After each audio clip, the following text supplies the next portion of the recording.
Time వచ్చేసి మనకి ఋతు మహారాజుకి వచ్చి సనత్ కుమార్లను కలవడం అనేది.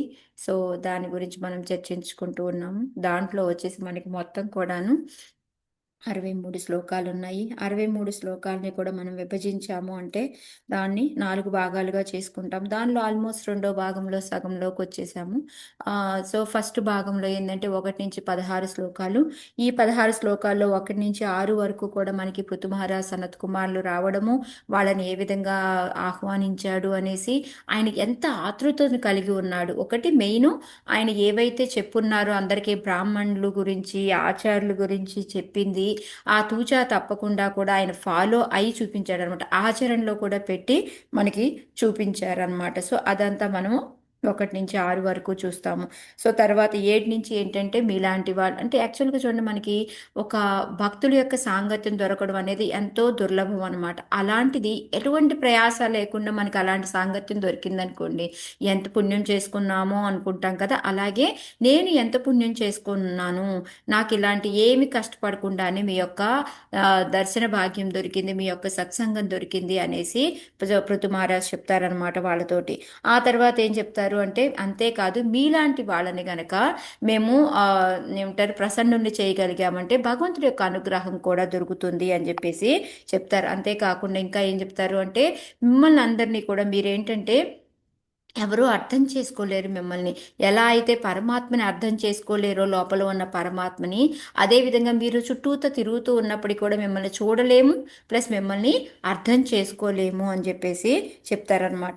ఇంకా ఎవరు అదృష్టవంతులు అంటే, ఎవరైతే ఆ ఈ అంటే డబ్బు ఇది ఏమీ లేనప్పటికీ కూడాను ఇలాంటి సాధువుల్ని ఆహ్వానించి వాళ్ళకి సేవ చేయగలుగుతారో వాళ్ళంత అదృష్టవంతులు ఇంకెవరూ లేరు అని చెప్పి చెప్తారనమాట.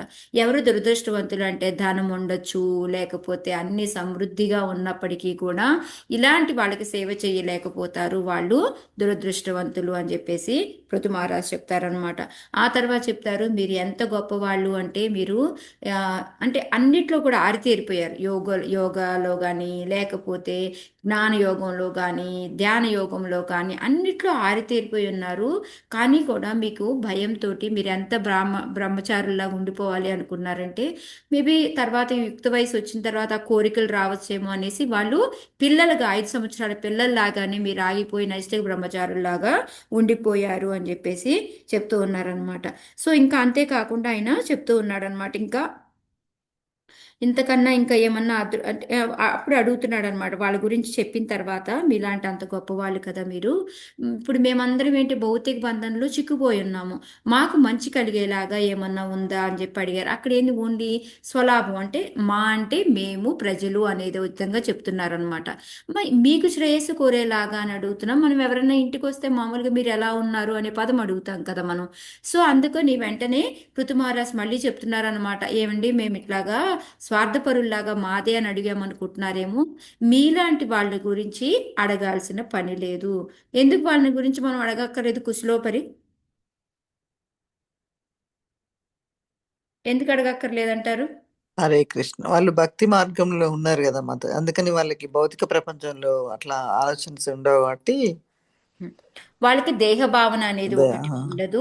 ప్లస్ ఏంటంటే ఇలాంటి దాంతో కాలయాపన, మనం మెయిన్గా టైం వేస్ట్ చేస్తాం వాళ్ళకి. ఎందుకంటే భగవంతుడు ఉంటాడు, వాళ్ళకి ఎప్పుడు భగవంతుడు చూసుకుంటాడు అని వాళ్ళు ఆ ధ్యాసలో ఉండరు. మనం గుర్తు చేసి మరి వాళ్ళకి కాలయాపన చేయాల్సిన పని లేదు. కాబట్టి మిమ్మల్ని బాగున్నారా అని అడగాల్సిన పని లేదు, ఎందుకంటే మీరు ఎప్పుడు కూడా ఇలాంటి ఏమి పట్టించుకోరు అని చెప్పేసి పృథు మహారాజ్ చెప్తారనమాట. సో ఆ తర్వాత వచ్చేసి మళ్ళీ మళ్ళీ ప్రశ్న అడుగుతాడనమాట. ఏంటి అంటే, శీఘ్రంగా మేము ఆధ్యాత్మిక ఉన్నతి పొందాలి అంటే ఏం చేయాలి అనేసి అడుగుతారనమాట. అడిగి ఇంకా చెప్తారు, భగవంతుడు ఏంటంటే ఎంతో దయాళుడు, అందుకొని ఆయన అందరినీ కూడా తన దగ్గర చేర్చుకోవాలని అప్పుడప్పుడు ఏంటంటే మీ రూపంలో వచ్చేసి పర్యటిస్తూ ఉంటారు. సో అందుకని మీరే మాకు సమాధానం చెప్పగలంటే, ఒక పక్క ఆన్సర్ ఆయనకి తెలుసు, ఆయన చెబుతూనే మళ్ళీ మీ నోటి ద్వారా వినాలనుకుంటున్నాము అని చెప్పేసి అడుగుతారనమాట. సో ఆధ్యాత్మిక ఉన్నతి అనేది శీఘ్రంగా ఎలా పొందగలుగుతాము అనేది మెయిన్గా ప్రశ్న అనమాట. ఎందుకంటే భౌతికంలో చిక్కుకుపోయి ఉన్నాం కదా, సో బయటపడాలి, అది కూడా ఎలా పడగలము అనేది అడిగారనమాట. సో దానికి ఉత్తరంగా మనకి 16 దాకా అంతవరకు అవుతుందన్నమాట.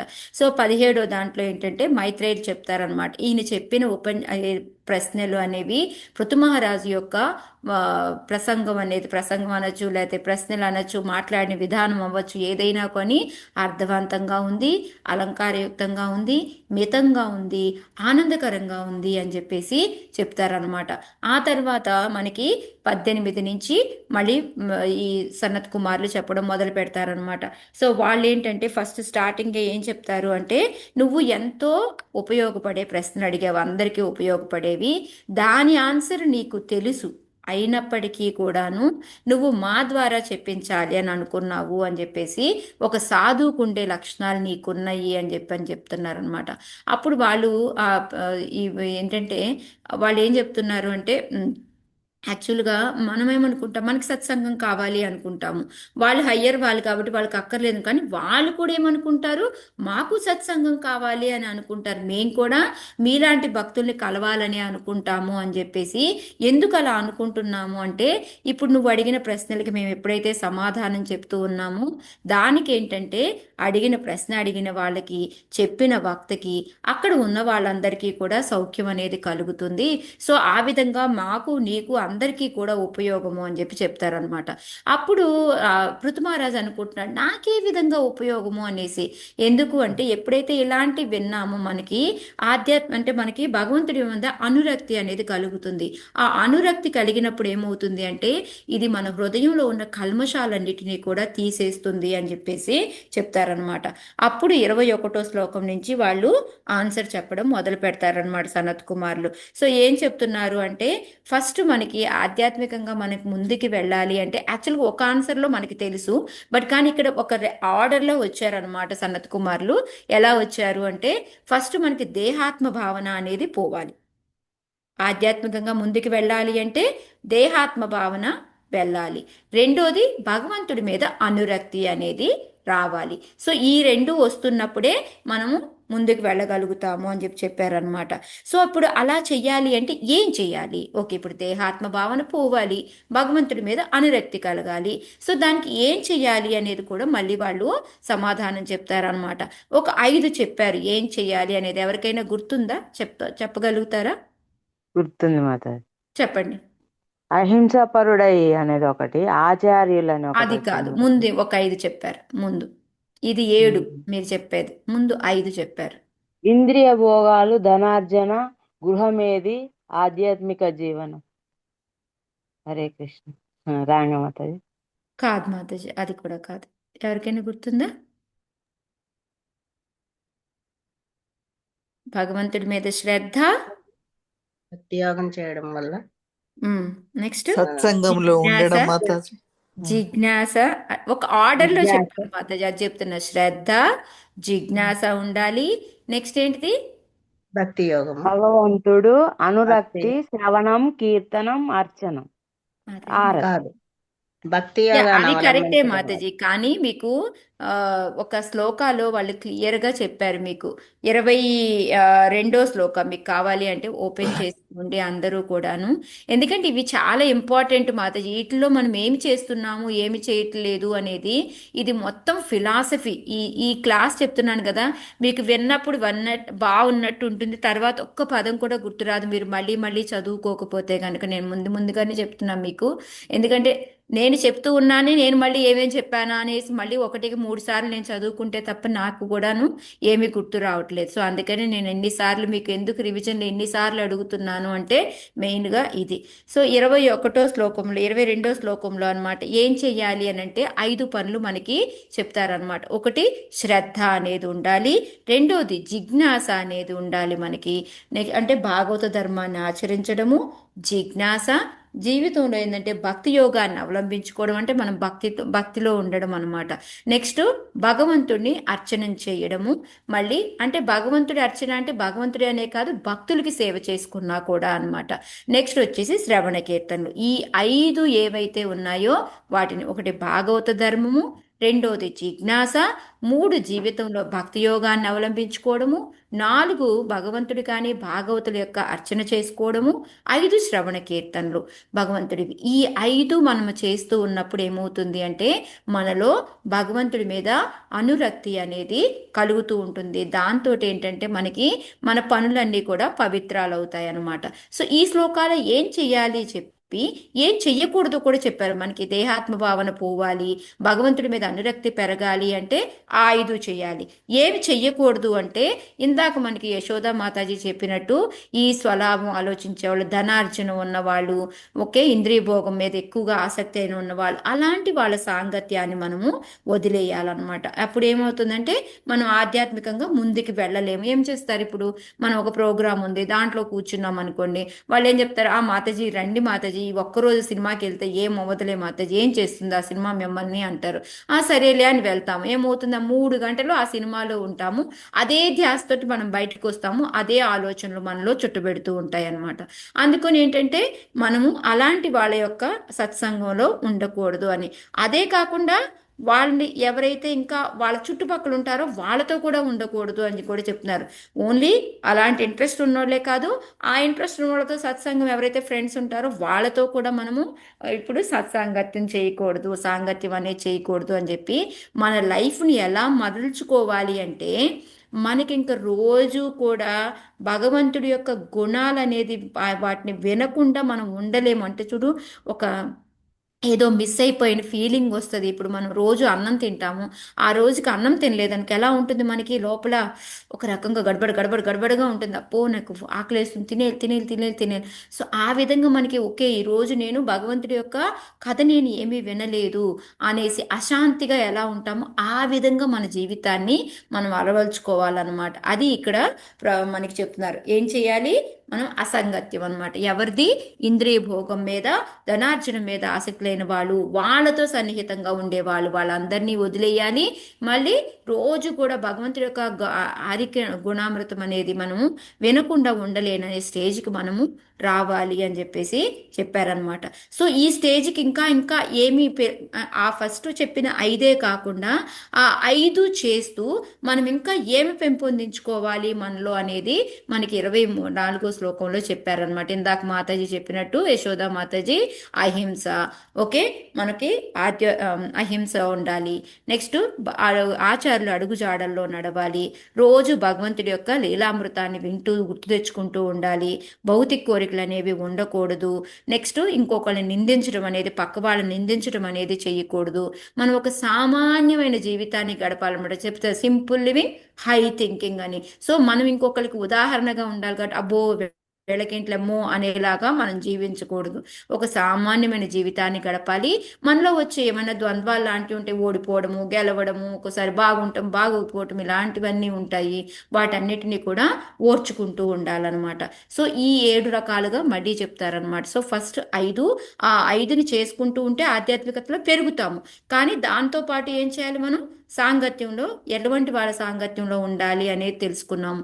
దాంతోపాటు ఇంకా ఆచరించాల్సిన ఏంటి అంటే ఇవన్నమాట. అహింసా పరులై ఉండాలి, మనం ఆచారాలు అడుగుజాడల్లో నడవాలి, రోజు భగవంతుడి యొక్క కథల్ని వింటూ ఆత్మను గుర్తు తెచ్చుకుంటూ ఉండాలి, భౌతిక కోరికలు అనేవి రాకుండా చూసుకోవాలి, ఒకళ్ళని నిందించడం అనేది చేయకూడదు, ఒక సామాన్యమైన జీవనము, ఔడుదుడుకులు అనేవి వస్తూ ఉంటాయి, వాటిని ఓర్చుకుంటూ. సో ఈ విధంగా ఏంటంటే మనకి చెప్పుకుంటూ వెళ్తారనమాట. 24 శ్లోకం వరకు కూడా మనకి దీని గురించి చెప్తారు. సో అక్కడి నుంచి ఏంటంటే మనకి 25లో ఏంటంటే అసలు ఈ ఆధ్యాత్మికంగా మనము ఎదగాలి, తొందరగా దేహాత్మ భావం నుంచి బయటపడాలి అని అంటే అసలు మెయిన్ ఏంటి అంటే నిత్యం శ్రవణం.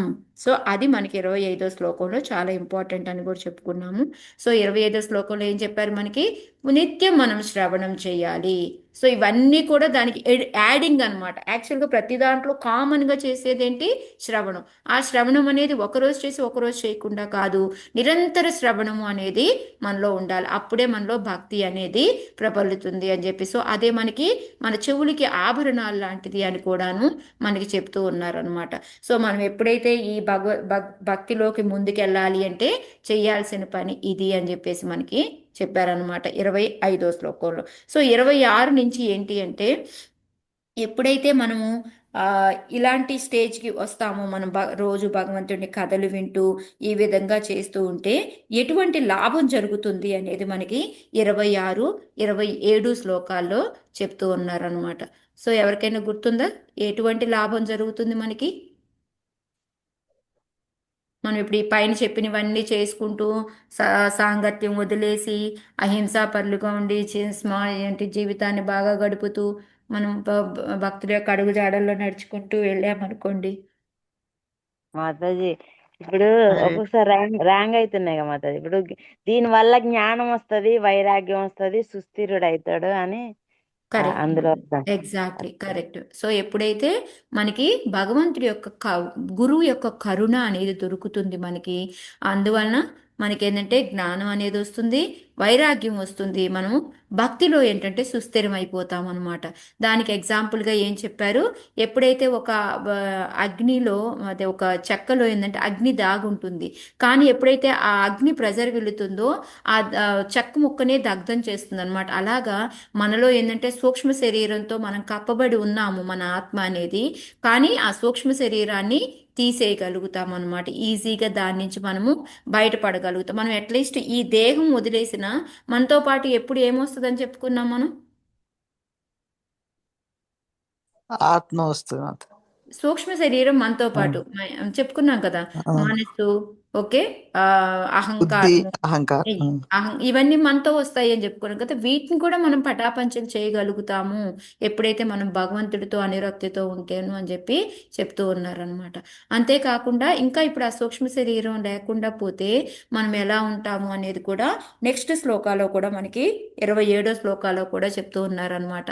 మనం ఏంటంటే ఉండటానికి మనం ఈ శరీరంలో ఉన్నప్పటికీ కూడా మనకి ఆత్మకి పరమాత్మకి అనేది భేదం అనేది ఉండదు. అంటే ఎలా అంటే మనం దాంట్లో లీనమైపోతాము, మనం కూడా పరమాత్మలం అయిపోతాము అని మీనింగ్ కాదు. ఎలాగంటే ఆత్మ పరమాత్మలకి ఆ క్వాలిటీ గుణాలు ఏవైతే ఉంటాయి అవి ఒకేలాగా ఉంటాయి అనేసి మనం భగవంతుడి యొక్క దాసులమి అని తెలుసుకోవడం ఇవన్నీ జరుగుతుంది.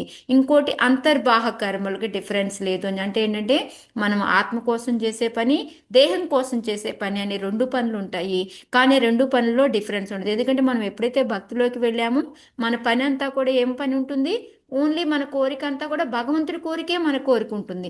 సో మనం భగవంతుడి కోసం చేస్తున్నప్పుడు ఆ పని మన కోసం చేస్తున్నట్టు అవ్వదు, కాబట్టి ఆ రెండిటి మధ్యలో నడుమ భేదం ఉండదు అని చెప్పేసి చెప్తూ ఉన్నారనమాట.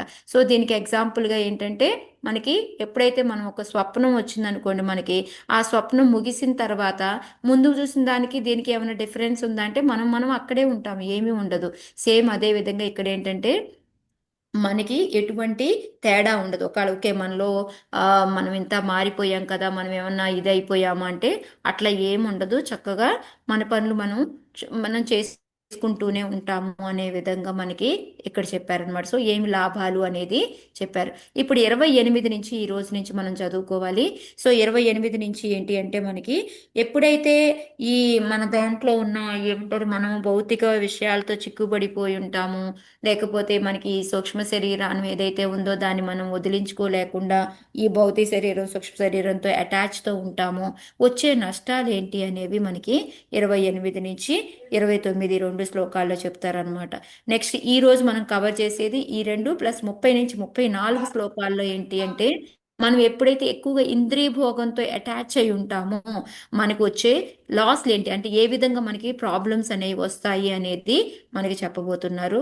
సో ఇదంతా కూడా చాలా ఫిలాసఫీ మాతాజీ. ఇప్పుడు నేను చెప్పిన తర్వాత కూడా మేబీ అందుకే నేను ఇన్నిసార్లు ఇంతసేపు నేను రివిజన్ ఎందుకు చేస్తున్నాను అంటే సేమ్ ఇవే పాయింట్స్ కానీ మనం మర్చిపోతూ ఉంటాం, కాబట్టి నా కోసం నేను చెప్పుకుంటున్నాను, మీకు కూడా ఇంకోసారి రివిజన్ అవుతుంది అని నేను మీకు చెప్తున్నాను. ఓకే, హరే కృష్ణ. సో ఇక్కడ వరకు మీకు ఎవరికైనా ఏమైనా సందేహాలు ఉంటే అడగండి, లేకపోతే 28కి వెళ్ళిపోదాము.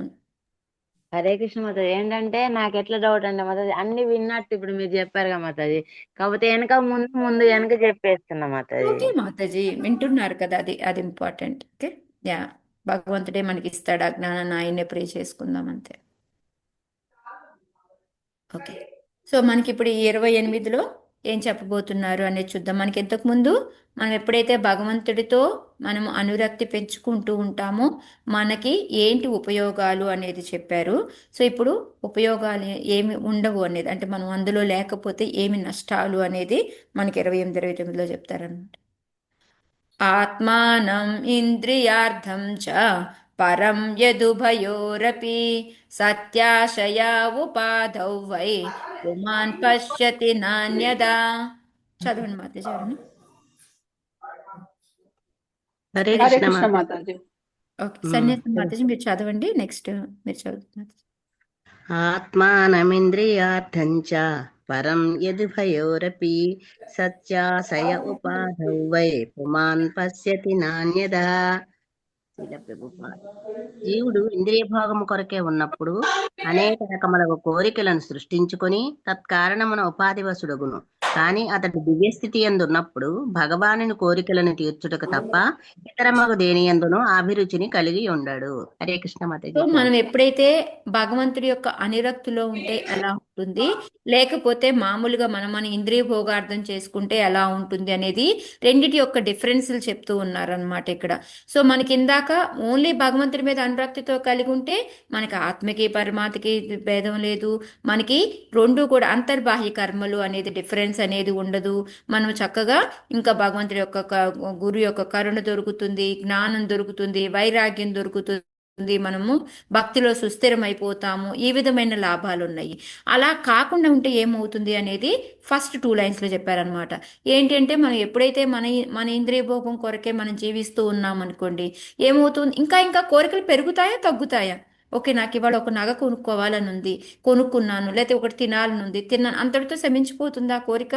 అమ్మయ్య కోరిక తీరిపోయింది అని? లేదు మేడం, లేదు. పెరుగుతాయి. ఇంకా పెరుగుతూ ఉంటాయి. ఇంకా ఇంకా పెరుగుతూ ఉంటాయి, అవి తగ్గవు. ఇంకా ఓకే ఇప్పుడు ఇది తిన్నాను కదా, ఓకే మళ్ళీ అదేటో ఉంటా, అది కూడా టేస్ట్ చూద్దాం, అది కూడా టేస్ట్ చూద్దాము అనేసి అట్లా అట్లా మనకి ఇంకా పెరిగిపోతూ ఉంటుంది అనమాట. మనం అనుకుంటాము ఈ ఒక్క రోజుకి తినేసి రేపటి నుంచి ఏమీ తినద్దు అనుకుంటాం, కానీ రేపటి మళ్ళీ రేపే మనకి అది ఇంకా పెరుగుతూ ఉంటుంది, కానీ తరగడం అనేది ఉండదన్నమాట. అందుకేమన్నారు, ఇంద్రియ భోగం కోరిక ఉన్నప్పుడు ఏమవుతుంది, ఇంకా ఇంకా కోరికలు మనకి తెలియకుండానే సృష్టించుకుంటా ఉంటాం అనమాట. ఓ అది కాదులే, ఇది కూడా చూద్దాం, ఇది కూడా చూద్దాము అనేసి ఇంకా ఇంకా ఇంకా మనకి పెరుగుతూ ఉంటాయి అన్నమాట. సో తత్కారణమున ఉపాధి వశపడను అంటారు. ఉపాధి అంటే ఏంటంటారు మాతాజీ మీరు? నార్మల్గా ఉపాధి అంటే ఏంటి? భౌతికమైన కోరికలు అనుకుంటాను మాతాజీ, ఎందుకంటే ఉద్యోగం కదా. అదే పని, ఉద్యోగం అంతే మాతాజీ. ఉద్యోగం కిందికి వస్తుంది. యాక్చువల్గా అది ఎందుకు చేస్తాము, ఇప్పుడు నేను ఈ శరీరంలో ఉన్నాను, దీన్ని నేను పోషించాలి కాబట్టి నేను పని చేయాలి, అదే కదా. సో అంటే ఈ ఉపాధి అంటే ఏంటి, ఎక్కువగా ఈ శరీరం అనమాట. అంటే ఇప్పుడు నేను ఒక మనిషిని, నేను ఒక జంతువుని, నేను లేకపోతే నేను పలానా ఇది అది అని చెప్పి. కానీ మనం ఈ ఉపాధి అనేది ఎప్పుడు వస్తుంది అంటే, ఇప్పుడు నేను బాగా ఇప్పుడు ప్రభుపాదే ఉన్నారనుకోండి, ప్రభుపాదుల వారు ఎప్పుడు కూడా వాళ్ళు వచ్చి అడిగేవారు, మీరు ఎంత ఫేమస్ అయిపోయారు, ఇలా అయిపోయారు, మీరు ఏం చేశారు ఏంటి అని అడిగితే ప్రభుపాదుల వారు ఏం చెప్పేవారు ఆన్సరు? ఎవరికైనా గుర్తుందా? మీ సేవకుడిని అన్నాడు మాతాజీ కదా, మీ సేవకుడిని. మా గురువు గారు ఏం చెప్పారో దాన్ని నేను తూచా తప్పకుండా మళ్ళీ చెప్తున్నాను అంతే, నేను దాని గురించి నేను ఏమీ చేయలేదు అని చెప్పారు. ఎక్కువగా సేవకుడు చెప్తారు, అది కరెక్ట్ మాతాజీ. బట్ ఆయన ఏ రోజు కూడా ఏదైనా చేసినా దాని క్రెడిట్ ఆయన తీసుకున్నారా? ఎవరికి ఇచ్చేవారు? గురువులకి ఇచ్చేవారు. గురువుకి ఇచ్చేవారు. ఇప్పుడు నిజంగానే మాతాజీ నేను చాలా ఫేమస్ అయిపోయాను, ఎవరన్నా వచ్చి నన్ను ఏమన్నా అడిగారు అనుకోండి, ఏమండి ఈ అభివృద్ధి అంతా మీరే సాధించారా అంటే ఏం చెప్తాను నేను వెంటనే? అవునండి నేనే అండి, కష్టపడ్డానండి అని చెప్తాం. అంటే అంత ప్రభుపాదుల్లాగా తేలిగ్గా మా గురువు గారు చెప్పింది నేను చేశాను, నాకేమీ తెలియదు అని అంత, అంటే అప్పుడు అలాంటి వాళ్ళని ఉపాధి అని చెప్పలేమన్నమాట. బట్ కానీ ఏంటంటే మనం ఇప్పుడు నాలాంటి వాళ్ళకి ఏంటంటే ఇది ఉపాధి, అంటే ఈ శరీరం ఉంది, దీనికోసం నేను చేస్తున్నాను, నేను సంపాదించుకుంటున్నాను, నేను తింటున్నాను, అంటే అది ఉపాధి అనమాట. సో అలాంటి ఉపాధి లేకుండా మనం ఉండాలి అంటే ఏంటంటే, మనకి ఎప్పుడు కూడా మనకి శ్లోకం ఉంది కదా, సర్వోపాధి వినుర్ముక్తం. ఎవరికైనా గుర్తుందా అది? తత్పరత్వేన నిర్మలం హికేన హికేన ఋషికేశ సేవనం సేవనం భక్తి భక్తి రుచ్యతే. రుచ్యతే. యా. సో మనం ఏం చేయాలి? మనం అన్నీ కూడాను భగవంతుడి యొక్క సేవకే పెట్టాలన్నమాట. ఇంకో ఉపాధి లేదు మనకి. ఉపాధి అంటే ఏంటంటే మనకి భగవంతుడు, మనం భగవంతుడి యొక్క సేవకులమే, ఇంతే. ఇప్పుడు ఇలాంటప్పుడు ఇది ఉపాధి కింద రాదు ప్రభుపాదుల వారిది. కానీ మనం ఏం చేసినా ఓ మన కోసం చేసుకున్నాము అనుకుంటే అది ఉపాధి అవుతుంది అనమాట. సో అందుకే ఏంటంటే మనకి కోరికలు ఉన్నప్పుడు ఏమవుతుంది, మనలో కోరికలు పెరుగుతూ ఉంటాయి. దానికోసం మనం ఇది చెయ్యాలి అది చెయ్యాలి అనేసి మనం ఉపాధి అనేది సృష్టించుకుంటూ ఉంటాం. దానివల్ల మళ్ళీ మనకి దేహాలు కలుగుతూ ఉంటాయి. ఒకసారి ఏ జంతువు అవ్వచ్చు, ఒకసారి మానవ శరీరం అవ్వచ్చు, ఏమవుతుందో తెలియదు అనమాట. అందుకే ఉపాధి వసుడగును, ఈ మనం దీనిలో చిక్కుపోతాము అని చెప్పేసి చెప్తున్నారు. అలా కాకుండా మనం ఎప్పుడు కూడా చక్కగా భగవంతుడి యొక్క సేవ చేసుకుంటూ భగవంతుడి యొక్క అనురక్తిలో ఉన్నాం అనుకోండి, అప్పుడు ఎలా ఉంటుంది అంటే మన కోరికలు అనేవి ఏమి ఉండవు. మనకు ఒక కోరిక వచ్చిన ఏమనిపిస్తుంది, అది వెంటనే మనం ఆ కోరికని భగవంతుడికి భగవంతుడి కోసం మార్చేస్తాం, చేద్దాం భగవంతుడి అనిపిస్తుంది. కోసం చేస్తాం మనం దాన్ని. సో అందుకని ఏంటంటే మనకి అనేది మనకి నా అనేది అసలు రానే రాదనమాట అక్కడ. అదే ఇక్కడ చెప్తున్నారు మనకి ఏంటంటే ఆ భావకోరికను తీర్చడం తప్ప మనకంటూ ఒక కోరిక అనేది కలగదు. సో ఆటోమేటిక్ అప్పుడు ఏంటంటే భగవంతుడి ఒక కోరిక తీర్చామనుకోండి, మళ్ళీ వెంటనే చూస్తుంటే మనకి అందులో సృష్టించబడేలా ఓ పొంగి పొంగి వచ్చేస్తాయా మనకి తెగ ఏం మనకి రావు, రాదు. మనకి ఆనందంగా ఉంటుంది. ఓకే భగవంతుడికి చేద్దాము, కానీ భగవంతుడికి అనేటప్పుడు మనం ఇప్పుడు మనకి చేసుకునేటప్పుడు పడి పడి పడిపోయి చేసే అంత ఒక్కొక్కసారి చేస్తాం, ఒక్కొక్కసారి భగవంతుడి కంటే చెయ్యం. బట్ అట్లీస్ట్ ఏమవుతుంది, మనకి మనకి చేసుకోవాలి, మనకు ఉపాధి కల్పించుకోవాలి అనే ఆ కోరికలు ఇవన్నీ కూడా మనకు ఉండవు. భగవంతుడి కోసమే చేస్తాం కాబట్టి మనకి ఎటువంటి ఇబ్బంది ఉండదన్నమాట. సో అది ఇక్కడ మనకి ప్రభుపాదుల వారు కూడా సేమ్ అదే మనకి ఎక్స్ప్లెయిన్ చేస్తున్నారు అనమాట. ఏంటి అంటే మనకి ఈ కోరికలు అనేవి ఏంటంటే మన విశుద్ధాత్మని కప్పేస్తాయి అనమాట, మనలో ఉన్న ఆత్మని అణిచేస్తాయి. అణిచేసి ఏముంటుంటాయి, ఇంకా ఓకే నువ్వు ఒక మనుషుడువో దేవతవో లేకపోతే జంతువో ఏదో ఒకటి అని చెప్పేసి మనలో ఒక మిథ్యాహంకారం అనేది వస్తుందన్నమాట. మనం మంచిగా బతకాలి అంటే మనం ఎట్లాగా అది ఇది అనేసి మనం ఆత్మకి అనాత్మకి అనేది వేరుగా చూస్తాం అనమాట. మనం అంటే మనం అసలు ఆత్మ అనేది దృష్టిదే రాదు మనకి, ఇంకా వేరుగా చూడడం అసలు వదిలిపెట్టండి. అంతసేపు మన దేహమే మనం ఆత్మ అనుకునేలాగా మనం బతికేస్తూ ఉంటాం అనమాట. కానీ భక్తిలో ఉన్న వాళ్ళకి ఏంటి అంటే ఆ రెండింటి మధ్యలో డిఫరెన్స్ ఏమి ఉండదు. వాళ్ళకంటూ ఒక కోరిక ఉండదు, భగవంతుడి కోరికే వాళ్ళ కోరికగా ఉంటుంది. వాళ్ళు ఏ రోజు కూడా మేము భోక్తలమే అనుకోరు, మేము ఎంజాయ్ చేయాలి అని అనుకోరు. సో అందువలన ఇక్కడ ఏంటంటే వాళ్ళకి అటువంటి ప్రాబ్లమ్స్ ఏమీ ఉండవు అని చెప్పేసి, అందుకని వాళ్ళు మళ్ళీ ఈ భౌతిక వలయాల్లో చిక్కుకోవాల్సిన పని లేదనమాట. అందుకే ప్రభుపాదుల వారు మనకి రూపగోస్వామి చెప్పిన భక్త సంసిద్ధులు చెప్తున్న అనాసక్తస్య విషయాన్ యథాహరి ఉపయుంజతే నిర్బంధ కృష్ణ సంబంధే యుక్తం వైరాగ్యం ఉచితే. సో మనం ఏది చూసినా భగవంతుడితో చూస్తామన్నమాట. మనకంటూ మనకి ఒక కోరిక పాడు ఏమీ ఉండవు అని చెప్పి ప్రతిదీ కూడా మనం ఏది చూసినా భగవంతుడితోటి, ఓకే ఇది భగవంతుడితే అంటే మనం ఏ వస్తువును చూసినా ఏం చూసినా మనకి వెంటనే భగవంతుడే కదా ఇది సృష్టించాడు, భగవంతుడే కదా ఇది చేశాడు, సో భగవంతుడి కోసం ఇది ఉపయోగిద్దాము అనే విధంగా మనకి వస్తుందన్నమాట. సో ఇందులో ఏంటంటే త్యజించడం అనేది ఏమి ఉండదు. మనం ఎవ్రీథింగ్ ఏంటంటే భగవంతుడితో మౌల్డ్ చేసుకుంటాం మనల్ని అందరినీ కూడా. మనకి పిల్లలు బిల్డింగ్ బ్లాక్స్ ఆడుతూ ఉంటారు చూసారా మాతాజీ, అది కనుక ఒకదానిలో ఒకటి ఇలా కూర్చోబెడితే ఇంకెక్కడ గ్యాప్ అనేది రాదు, టైట్ గా ఫిక్స్ గా అయిపోతుంది. సో మనకి భగవంతుడికి అనేది తేడా ఉండదు అనమాట. అంతలా మనము అతుక్కుపోతాం, ఇంక నాది అనేది ఉండదు, భగవంతుడు అన్ని భగవంతుడివే, అవే మనవి అంతే అనమాట. ఆ విధంగా మనం అయిపోతాం అనమాట. అందుకని ఇక్కడ కొంతమంది అంటారు అమ్మో మీరు అన్ని త్యాగాలు చేసేసి ఎలా ఉంటున్నారు ఏంటి అనేసి. నిజంగా మనం చేస్తున్న త్యాగమా? ఈ కాదు లేదు మాతాజీ, ఏం మరి. కాదు లేదు. ఉండకుండా ఉండడము, మనం ఏమి ఈ 4 నియమాలు అయితే పాటిస్తూ ఉన్నాం, వీటన్నిటి మనం నిజంగా త్యాగమా మనం చేస్తుంది? కావు కాదు. మాతాజీ, ఇవన్నీ సాధనలే. సాధన అసలు మనకి ఫస్ట్ ఆఫ్ ఆల్ అనిపిస్తూ ఉందా, అమ్మో మనం ఏదో అందరూ అన్ని తీరి ఎంజాయ్ చేస్తూ ఉన్నారు. మొన్న ఎప్పుడో మా ప్రభు వాళ్ళు అందరూ బయటికి వెళ్ళాము మేము. బయటికి వెళ్తే వాళ్ళందరూ హోటల్కి వెళ్ళారు. హోటల్కి వెళ్ళేసి రకరకాల ఫుడ్లు ఆర్డర్ చేసుకున్నారు. అక్కడ ఆనియన్ గార్లిక్ ఏమీ లేవు, అన్నిట్లో ఆనియన్ గార్లిక్ ఉంది. నాకేమీ వద్దు అని చెప్పాను. ఇంకప్పుడు మిగతా ఫ్రెండ్స్ ఉన్నారు కదా, వాళ్ళు అయ్యో మాతాజీ ఏం తినట్లేదు ఈవిడేం తినట్లేదు అంటే మా హస్బెండ్ ఒకటి అన్నారు, ఎన్నో కోల్పోయిందండి మనం ఏం చేద్దామండి అన్నారు. సో దానికి ఆన్సర్ ఏంటంటారు? ఇప్పుడు నేను బాధపడాలా ఆనందపడాలా? ఏం ఇంకా కోల్పోలే జాలి మేము పడాలి. కోల్పోలే అది అంటారు మాతాజీ. అది వాళ్ళకి ఆ, అనిపిస్తూ ఉంది కానీ వాళ్ళకి మనకి అర్థం కాలేదు మాతాజీ, వాళ్ళని చూసి జాలి పడాలి తప్ప మనం ఇంకేం అదే నేను చేయలేము. చెప్తున్నాను. సో నేను ఒక నవ్వు నవ్వుకున్నాను. ఎందుకంటే ఇప్పుడు అందరి ముందు నేను అంత పెద్ద క్లాస్ పీకలేను నేను అక్కడ. ఓకేలేండి, ఎవరు కోల్పోయేది వాళ్ళు కోల్పోతూ ఉంటారు. నాకేం ఇబ్బంది, నేను బాధపడితే అది అప్పుడు నాకు నిజంగానే ఓకే నువ్వు కోల్పోయావు ఏమి తినలేకపోతున్నావు అని నాకే మాత్రము బాధ లేదు అని చెప్పాను అనమాట ఆ రోజు. సో అట్లా ఏంటంటే మనం ఏదో త్యాగం చేశాము అని వాళ్ళు అనుకుంటున్నారు కానీ అది యాక్చువల్గా మనం త్యాగం చేసినట్టు కానే కాదు అది. సో అది మనకి ఇక్కడ ప్రపాదులు వారు చెప్తున్నారు అనమాట. మనకి త్యాగం అనే ప్రశ్నే రాదు. ఏంటంటే ఏది చూసినా మనకి భగవంతుడు గుర్తొస్తాడు. ఇది భగవంతుడికి మొన్న ఆ మొన్న మాకు ఇక్కడ ఇది జరిగిందని చెప్పాం కదా, దాంట్లో ఎవరైనా ఉన్నారా మాతాజీ ఆ రోజు? ఒక 5 విషయాలు చెప్పారు మాతాజీ. అయ్యో మర్చిపోయాను, గుర్తు రావట్లేదే. ఈ ఐదిట్లో మనం ఏ పని చేస్తున్నా ఈ ఐదిటిని లెక్కేసుకొని ఇందులో మనకి 3 టిక్కులు వచ్చాయి అంటే ఆ పని చేయొచ్చు అని చెప్పారు. కొంచెం ఆర్డర్ మర్చిపోయాను మాతాజీ, నేను మళ్ళీ గుర్తు చేసుకొని చెప్తాను. ఇది నిజంగా చాలా హెల్ప్ఫుల్ మనందరికీ కూడాను. నేను మళ్ళీ చెప్తాను మీకు ఈ 5. ఒకటి వచ్చేసి మన శరీరానికి మంచిదా, ఒకటి మన ఆత్మకి మంచిది, ఏదో చెప్పారు మాతాజీ. నేను ఆర్డర్ తీసుకొని మళ్ళీ చెప్తాను మీకు. ఓకే. సో దానికి ఎగ్జాంపుల్గా ప్రభు ఎట్లా అంటే ఇప్పుడు మనం ప్యాంట్ షర్ట్ వేసుకుంటాము లేదా పంచాది కట్టుకుంటాము. సో అప్పుడు ఏంటి అనేది. ఓకే.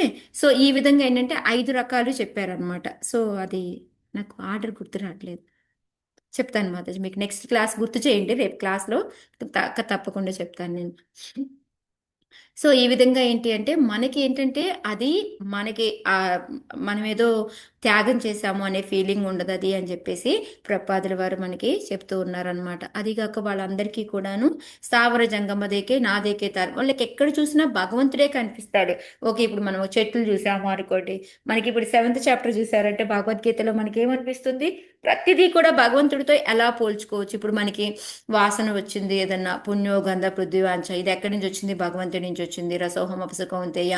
సో ఆ విధంగా ఏంటంటే ప్రతిదీ మనకి ఏది చూసినా భగవంతుడు గుర్తొచ్చేలాగా వెంటనే ఇది భగవంతుడే కదా ఎలా క్రియేట్ చేశాడు, భగవంతుడు ఈ కలర్లు ఎన్ని ఇచ్చాడు, ఆ విధంగా ప్రతిదీ కూడా మనము భగవంతుడితో తలుచుకుంటాం అనమాట. అది ఇక్కడ మనకి ఈ శ్లోకాల్లో చెప్తుంది. ప్రతిదీ కూడా వీళ్ళు ఎప్పుడైతే భగవంతుడి యొక్క అనురక్తితో ఉంటారో వాళ్ళకి ఏంటి అంటే ఎప్పుడు ఎక్కడ చూసినా భగవంతుడే కనిపిస్తూ ఉంటాడు. అది ఏకత్వ భావన. అంతేగాని భగవంతుడు కలిసిపోతాము విలీనం అయిపోతాము అని కాదు. బట్ వాళ్ళు ఏంటి అంటే ఎంతసేపు కోరికలు, ఒక కోరిక అయిపోయినాక ఇంకో కోరిక, ఇంకో కోరిక అయిపోయినాక ఆ కోరికలు తెచ్చుకోవడానికి ఉపాధి, దానికి మళ్ళీ ఇంకో శరీరం రావడం అనేది జరుగుతూ ఉంటుంది అనేసి మనకు చెప్తూ ఉన్నారు. సో ఈజీగా గుర్తుపెట్టుకోవాలి అంటే ఏంటి, మనకి ఇక్కడ నష్టం ఏంటి, మనకి మళ్ళీ శరీరం అనేది ఉపాధి అనేది జరుగుతుంది. ఎందుకంటే ఒక కోరిక మీద కోరిక, ఇంకా కోరికలు పెరుగుతూ ఉంటాయి, ఉపాధి అనేది జరుగుతూ ఉంటుంది.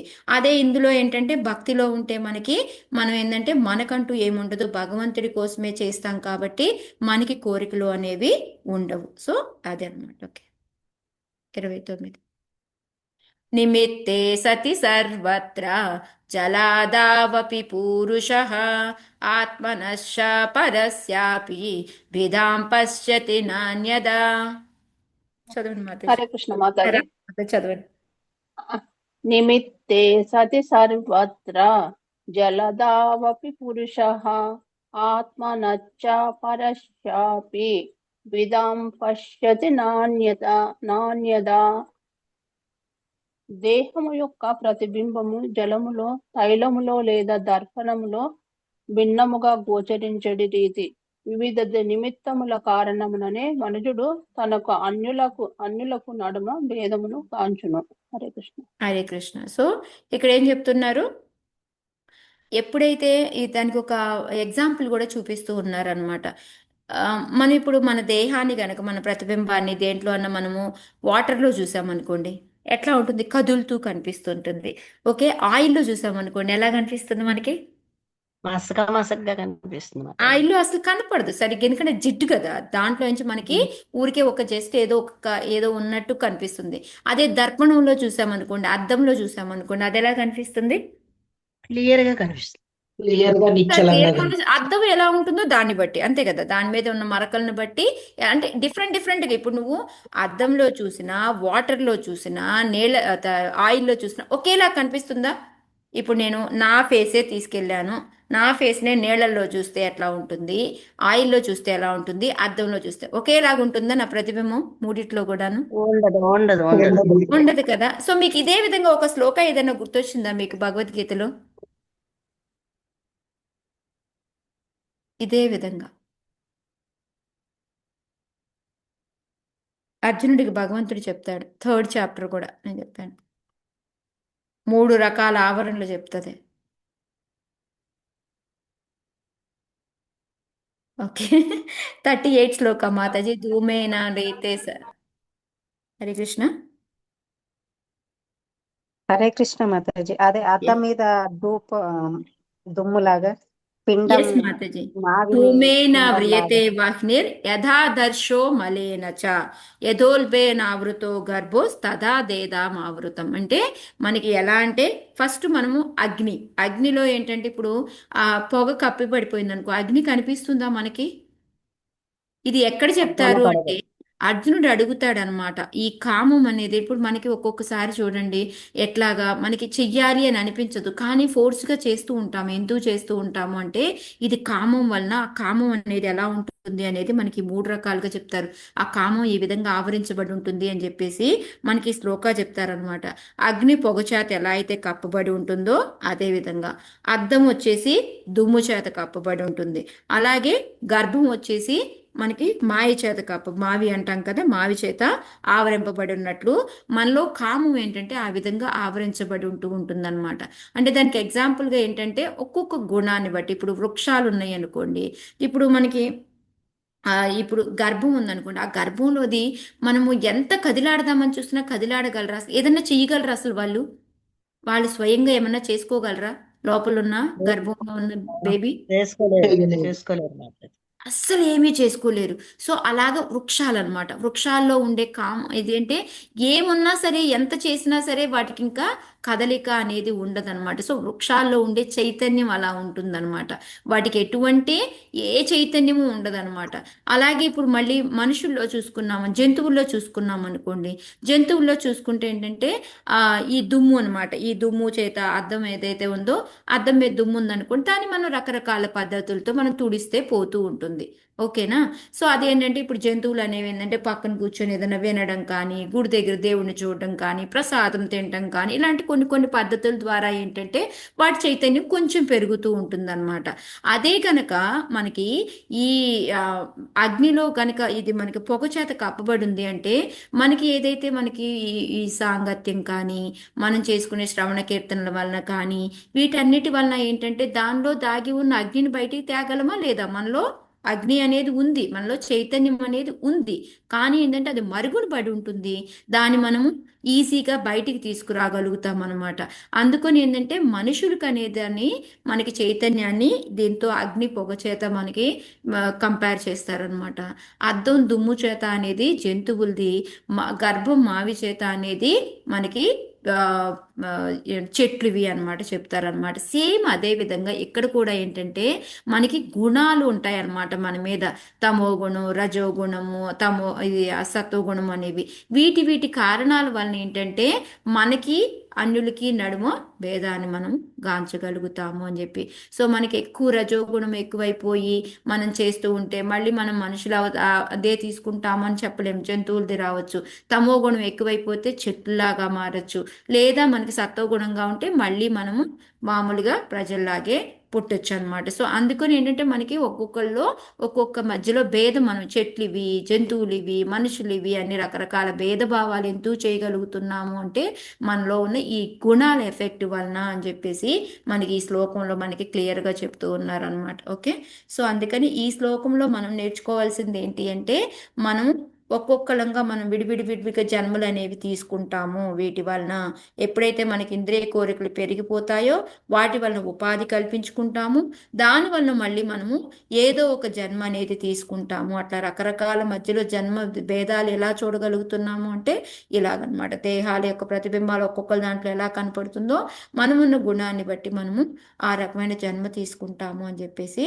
సో కింద ప్రపాదుల వారు మనకి ఏం ఎక్స్ప్లెయిన్ చేస్తున్నారు అంటే భగవంతుడికి ఏంటంటే మనం స్వాంస విభిన్నాంశ అని. స్వాంశ అంటే భగవంతుడి యొక్క అవతారాలన్నీ కూడా స్వాంశ అని చెప్తాము. విభిన్నాంశ అంటే మనం కింద వస్తామన్నమాట.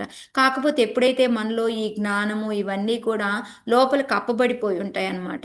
సో అవి మనం బయటికి వెలికి తీసామనుకోండి, జ్ఞానము విజ్ఞానము ఇవన్నీ కూడాను, అప్పుడు ఏంటంటే మనము నెమ్మదిగా ఈ ఈ మళ్ళీ మనిషి జన్మ అనేది తీసుకోవడం, మనిషి జన్మ నుంచి మళ్ళీ మనం భగవంతుడి దగ్గరికి చేరడము అనేది జరుగుతుంది. అప్పుడు మనకి ఈ డిఫరెన్సెస్ అనేవి ఉండవు అనమాట. ఓకే, మనం భగవంతుడి దగ్గరికి వెళ్ళాక మనకి ఈ శరీరం ఈ శరీరం అని డిఫరెన్స్ ఉంటుందా మనకి?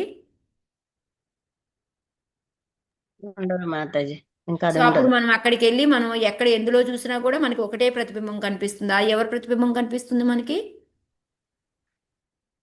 భగవంతుడు భగవంతుడి యొక్క ప్రతిబింబమే కనిపిస్తుంది మనకి. ఇంకా డిఫరెన్స్ వేరే వేరే వాళ్ళ అనేది మనకి కనిపించవు అనమాట. అదే ఇక్కడ మనకి ప్రపాదుల వారు మంచుగడ్డలో ఒకలాగా ఉంటుంది, నీళ్ళల్లో ఉంటే కదులుతూ ఉంటుంది, తైలంలో అయితే క్లియర్గా కనపడదు. ఇలాగా ఒకే వస్తువే కానీ అదేంటంటే రకరకాలుగా మనకి ఎలా కనిపిస్తుందో అదే విధంగా మన ఆత్మ ఒకటే అయినప్పటికీ కూడాను రకరకాలుగా జన్మలు తీసుకుంటుంది, రకరకాలుగా అందులో మనలో ఉన్న ఈ గుణాలన్నీ ఎప్పుడైతే తీసి మన శుద్ధ సత్వంలోకి వస్తామో మనం అప్పుడు పరమహంస స్థితికి వస్తాము. ఏది చూసినా కూడా మనకి భగవంతుడే కనపడడం అనేది జరుగుతుంది అని చెప్పేసి చెప్తూ ఉన్నారు అనమాట.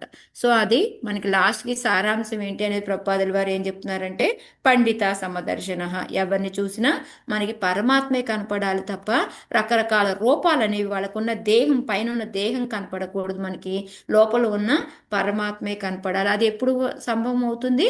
ఓన్లీ మనం భక్తిలో ఉన్నప్పుడు మాత్రమే సంభవం అవుతుంది.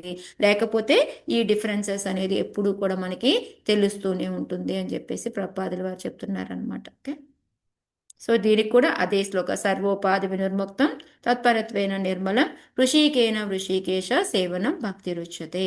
మనం భక్తి చేసుకుంటూ పోతే మనకి ఈ ఉపాధుల నుంచి మనం బయటపడిపోతాము. అది ఈ రెండిట్లో మనకి దానికి ఒక ఉంటే ఏంటి లేకపోతే ఏంటి అనేది మనకి చెప్పారనమాట.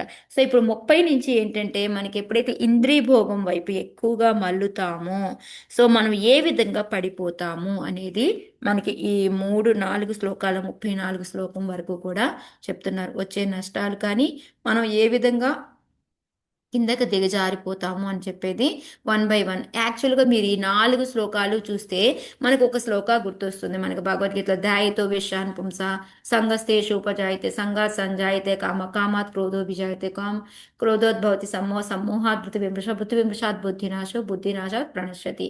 సో ఈ 2 శ్లోకాలు కలిపితే ఏమొస్తుందో అదే ఈ 30 నుంచి 34 కూడా.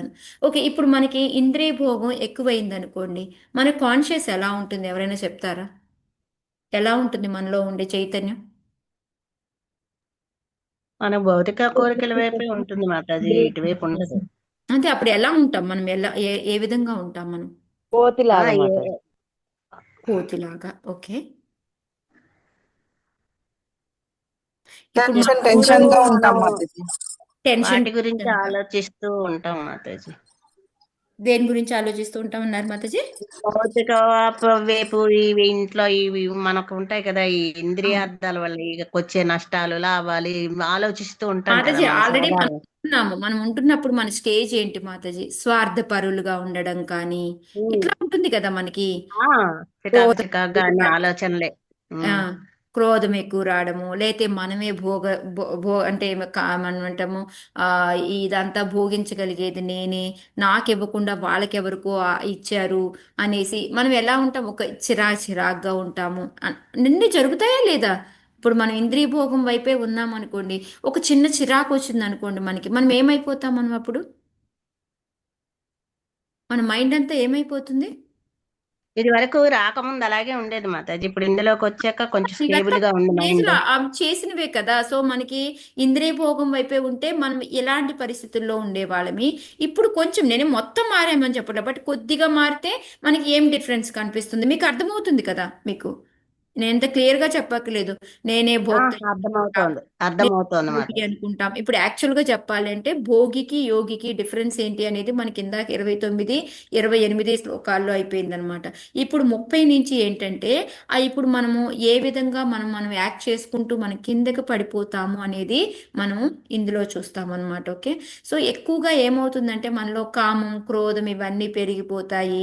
నేనే ఈ ఇంటికి ఓనర్ని అనేసి నాలో స్వార్థం పెరిగిపోతుంది, ఆగ్రహం పెరిగిపోతుంది, ద్వేషం పెరిగిపోతుంది, పక్కాలంటే జలస్ వస్తుంది. ఇవన్నీ కూడా అసూయ ద్వేషాలు ఇవన్నీ కూడా పెరుగుతాయి అన్నమాట. ఎంతసేపు నేను నా ఫ్యామిలీ బాగుంటే చాలు, తర్వాత ఏమైపోయినా. మనకి వెనకటి రోజుల్లో మీకు గుర్తుందో లేదో, మనము ఈ డస్ట్బిన్లు ఇవన్నీ ఉండేవి కాదు. సో ఈ చాటుతో మనం చెత్త ఎత్తేవాళ్ళం, ఎత్తి ఏం చేసేవాళ్ళమే, గోడ పక్కన పోసేసేవాళ్ళం. ఎందుకంటే మన ఇల్లు శుభ్రంగా ఉంటే చాలు, ఆ పక్కన ఎటున్నా పర్వాలేదు అనేసి. సో ఆ విధంగా ఏంటంటే మనం బాగుంటే చాలు, ఇంక తర్వాత ఏమైపోయినా పర్వాలేదు అన్నట్టు మన సెల్ఫ్ సెంటర్గా ఎవరిని మనల్ని పెట్టుకుంటాం అనమాట, ఇంద్రియ భోగం ఎక్కువగా ఉంటే. సో అది ఎలా ఉంటుంది, ఎలా జరుగుతుంది అనేది ఫుల్ ఫిలాసఫీ అనమాట ఇది. ఓకే, సో మీరు మళ్ళీ 30 నుంచి 34 శ్లోకాలు చెప్పిన తర్వాత ఏం చదివాము ఏమైంది అని వెనక్కి తిరిగి ఏంటో మాతాజీ ఏం చెప్పారో మేమేమి విన్నాము అన్నట్టు కాకుండా, అందుకని మిమ్మల్ని కొంచెం నేను ముందే ప్రిపేర్ చేస్తూ ఉన్నాను అనమాట. ఓకే, ఇట్లా ఉండబోతుంది ముందుది అనేది. సో అందుకే ఆ శ్లోకా కూడా చెప్పాను. సో మనలో చైతన్యం ఏమైపోతుంది, తర్వాత మనం ఏ విధంగా పడిపోతాము అనేది ఈ 4 శ్లోకాల్లో వస్తుంది. ఓకే, ఇంద్రియైర్విషయాకృష్టైర్ ఆక్షిప్తం ధ్యాయతాం మనః చేతనాం హరతే బుద్ధేహి స్తంభస్తోయమివ హ్రదాత్. చదవండి మాతాజీ. హరే కృష్ణ. హరే కృష్ణ. ప్రణవ్ చదవండి గీతా మాతాజీ. ఇంద్రియైర్విషాకృష్టైః ప్రాక్షిప్తం ధ్యాయతాం మనః చేతనాం హరతే బుద్ధేః స్తంభస్తోయమివ ప్రహదాత్. మనుజుని మనస్సు మరియు ఇంద్రియములు భోగార్థమై ఇంద్రియార్థముల వైపునకు ఆకర్షితమైనప్పుడు మనస్సు కల్లోలితమగును. ఇంద్రియార్థములని నిరంతరము చింతించుట వలన జలాశయమునందరి జలము తీరమున గల కుశగ్రాసంచే క్రమముగా గ్రహించబడి చందమున అతని నిజమైన చైతన్యము దాదాపుగా నశించును. Hare Krishna. Thank you. Hare Krishna. So మనలో ఉన్న అసలు మనలో ఉన్న చైతన్యం ఏంటి? కృష్ణ చైతన్య. ఎందుకు మాతాజీ డౌట్ పడతారు? కరెక్టే, గట్టిగా చెప్పండి. కృష్ణ చైతన్యం మనలో ఉండేది. కానీ ఎప్పుడైతే మనకి చెప్పండి మాతాజీ, పద్మాక్షి మాతాజీ. మాట్లాడేస్తున్నా మాతాజీ. అవునా, ఓకే ఓకే. సో కృష్ణ చైతన్యమే. కానీ ఏమవుతుంది, ఎప్పుడైతే మనలో కోరికలు అనేవి, ఇంద్రియ భోగాల మీద కోరికలు అనేవి ఎక్కువైపోతాయో మనకేంటంటే అవి ఎట్లా తీర్చుకోవాలి అనే దాంట్లో మన చైతన్యం అనేది పోతుంది అనమాట, కంప్లీట్గా పోతుంది. అదే ఇక్కడ మనకి చెప్తున్నారనమాట. ఎప్పుడైతే మన మనస్సు ఇంద్రియాలు మనకి భోగార్థం వైపు వెళ్తాయో ఆటోమేటిక్గా మన ఇంద్రియార్థాలు ఏమంటాయి, తీసుకురా వాటిని తీసుకురా అని. మన కాళ్ళు ఇంద్రియార్థాలు అంటే ఈ కాళ్ళు చేతులు ఇవన్నీ అన్నమాట. ఇంద్రియాలు అంటే మన కళ్ళు ముక్కు చెవు ఇవి మన మనస్సు. సో మన మనస్సు ఇంద్రియాలు రెండు కోరుకుంటున్నాయి అనుకోండి, ఇంద్రియార్థాలు ఏం చేస్తాయి, వాటిని తే అనే పనిలో ఉంటాయి అన్నమాట. సో ఆటోమేటిక్గా అప్పుడు ఏమవుతుంది, అవి గనక తేలేకపోతే మన మనస్సు ఏమవుతుంది, అల్లకల్లోలం అయిపోతుంది అనమాట. సో దీనివల్ల ఏంటంటే వాటిని ఇందాక మాత సన్యాసం మాత చూడండి, ఎప్పుడు అదే పనిలో దాన్ని ఎట్ట సాధిద్దామా ఎట్ట తెచ్చుకుందామా అని ఆ నిరంతరం ఆ ఆలోచనలోనే వాటిల్లోనే ఉంటామన్నమాట. ఉండడం వల్ల ఏమవుతుంది అంటే, ఒక చిన్న ఎగ్జాంపుల్ ఇచ్చారు మనకి. ఇప్పుడు ఒక నీళ్లు ఉందనుకోండి, నీళ్ళకి దగ్గరలో ఏదైనా ఒక కోసాగ్రాసం అనేది ఉందనుకోండి, అదేం చేస్తుంది, ఆ నీళ్ళని చిన్నగా లాగేసుకుంటుంది మాతాజీ. ఆ లాగేసుకుంటుంది. అది మొత్తం దర్భపోద అక్కడ ఉన్న దర్భపోద నీటినన్నింటినీ కూడాను తీసేసుకుంటుంది. ఎందుకంటే లాగేస్తుంది. దర్భ అనేది చాలా బాగా లాగేసుకుంటుంది వాటర్ని, కుష అనేది చాలా బాగా అబ్జర్వ్ చేసుకుంటుంది అనమాట. సేమ్ అదే విధంగా ఏంటంటే మన చైతన్యం అనేది ఒక జలము లాగా ఉందనుకోండి, ఈ కుశాగ్రాసం అనేది ఈ ఇంద్రియ భోగాలు అనమాట. వీటి వలన ఏమవుతుంది అంటే మనకి తెలియకుండానే మనలో ఉన్న చైతన్యాన్ని అంతా కూడా తీసేస్తూ ఉంటుంది అనమాట. ఆల్మోస్ట్గా చైతన్యం అనేది నిల్లుగా ఉండేది ఎవరికి, మనకి కృష్ణ చైతన్యము అనేది నిల్లుగా అసలు చాలా మటుకు పడిపోయి ఉండేది ఎవరికి, తమో గుణంలో ఉన్న వాళ్ళకి మాతాజీ. తమో గుణంలో ఉన్న వాళ్ళకి. ఇంకా వృక్షాలకి మాతాజీ ఇందాక కూడా చెప్పాను నేను మీకు, అవి ఏం చేసినా కూడా వాటికి చైతన్యం అనేది తొందరగా బయటికి మళ్ళీ రాదనమాట. అదే మనకి జంతువులకి వీటికి అయితే కొంచెం అన్న మార్పు ఉంటుంది, మనుషులకి ఇంకొంచెం ఎక్కువ చైతన్యం ఉంటుంది. అందుకే దానికి అగ్నిని అనేది ఉన్న దాని లోపల దాన్ని మళ్ళీ ఏదో విధంగా మనము రగిలించి మళ్ళీ బయటికి అనేది తీసుకురాగలుగుతాము, ఇందాక చెప్పినట్టు నేను. సో అందుకని ఏంటంటే మనం చివరికి ఎట్లా అయిపోతాము, వృక్షాల స్టేజ్కి వెళ్ళిపోతాం. అంటే మనలో ఉన్న చైతన్యం అంతా కూడా నెమ్మదిగా హరించుకుంటూ పోతూ ఉంటుందన్నమాట. అదే ఇక్కడ మనకి ప్రభుపాదులు వారు చెప్తూ ఉన్నారు, ఎప్పుడైతే మనకు కోరికల్లో మునిగిపోతామో అప్పుడు మనలో ఉన్న కృష్ణ చైతన్యం లేకపోతే మన కృష్ణుడితో ఉన్న బంధాన్ని మనము పూర్తిగా మర్చిపోతాము అని చెప్పేసి చెప్తూ ఉన్నారనమాట. అందుకనే మనం ఏం చేయాలి, మనం ఈ భక్తి అనే అగ్ని ద్వారా మన కోరికలను అన్నిటినీ కూడా మనము భస్మీపట్లం చేయాలన్నమాట, వాటిని తీసేయాలన్నమాట. సో ఈ భక్తి అనేది చేసినప్పుడు కోరికలు ఎలా నశించిపోతాయి అంటారు మనలో, భౌతిక కోరికలు ఎలా పోతాయి అంటారు?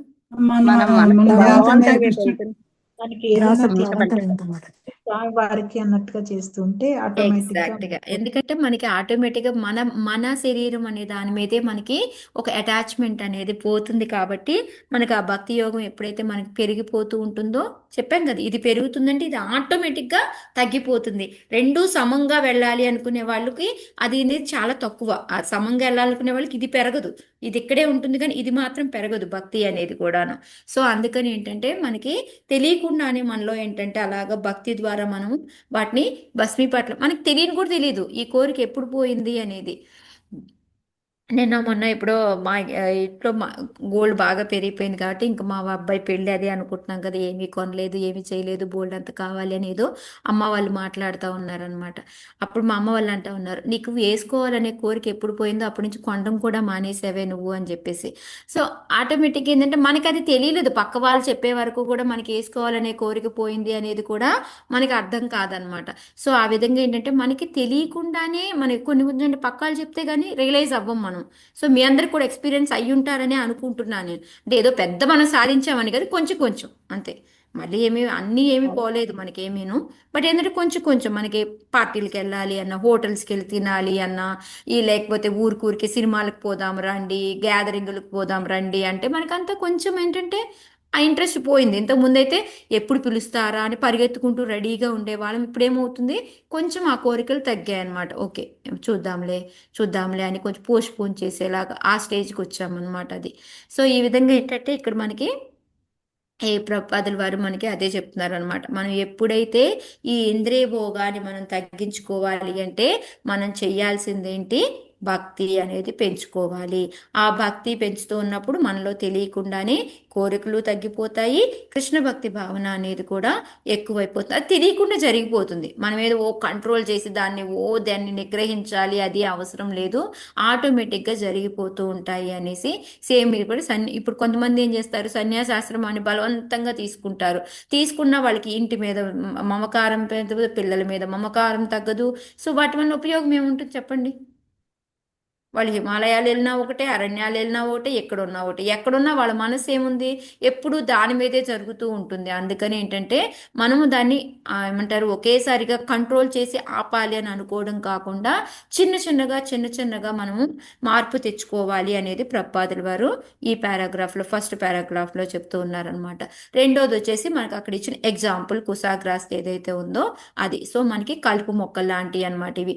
ఇప్పుడు ఎప్పుడైతే ఒక పంట వచ్చిందనుకోండి, ఆ పంటకి కలుపు మొక్కలు ఎక్కువ ఉన్నాయనుకోండి, ఆ నీరుని వాటన్నిటినీ కూడా మనం వేసే ఎరువుని వాటిని ప్రాపర్గా తీసుకోలేకపోతే, ఎందుకని ఇవి అడ్డం వస్తూ ఉంటాయి అనమాట.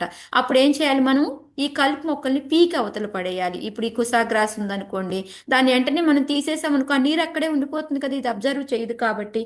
సేమ్ అలాగే ఇక్కడ మనలో ఉన్న అలాంటి కోరికలన్నిటిని మనం తగ్గించుకోవడానికి ట్రై చేయాలి, వాటిని పీకి వేయాలి అని. అది ఎట్లా పీకేస్తాము అంటే మనం మన ఈ సత్సంగం వలన, చాంటింగ్ వలన, వీటన్నిటి వలన జరుగుతుంది అని చెప్పేసి చెప్తూ ఉన్నారనమాట ప్రభుపాదుల వారు. అంతేకాకుండా అంటే ఈ ఇంద్రియ భోగాలు అనేది ఏంటంటే మనం ఇంకా జన్మృతి జరా వ్యాధుల్లో తిరుగుతూనే ఉంటాం, దీనిలో నుంచి బయటికి అనేది పడము అని చెప్పేసి కూడా చెప్తూ ఉన్నారు. ఇందాక చెప్పుకున్నాం కదా ఉపాధి. ఆ ఉపాధి అంటే ఏంటి? దానికోసం ఏదో ఒకటి చేస్తాము, దానివల్ల మళ్ళీ చివరిలో మనం వృక్షంగానో జంతువుగానో మనిషిగానో జన్మ తీసుకుంటాము, మళ్ళీ మొదలు అనమాట. సో ఇవి ఇంకట్లా తిరుగుతూనే ఉంటాయి, ఇంకా మనకి బయటపడడం అనేది జరగదు. అదే ఇక్కడ ప్రపాదుల వారు దాన్ని 2-3 సార్లు చెప్పింది కూడా సేమ్ ఇదే అనమాట. మనం ఎప్పుడైతే దీనిలో బయటికి రావాలి అనుకుంటామో మనకి పైన చెప్పినవన్నీ కూడా మనకి ఏం చెయ్యాలి అని భక్తిలో ముందుకు రావాలి అంటే ఆ పనులన్నీ చేసుకుంటూ ఉంటే మనం భగవంతుడి యొక్క సేవ, భక్తుల యొక్క సేవ వాటిల్లో ఉండి మనం ఈ కోరికల నుంచి బయటపడిపోవాలి అనమాట. ఓకే, సో ఫస్ట్ స్టెప్ ఏంటి? మనకి కోరికలు ఎక్కువైపోతాయి, మనసు అల్లకల్లోలం అయిపోతుంది. దాని తర్వాత ఏం జరుగుతుంది?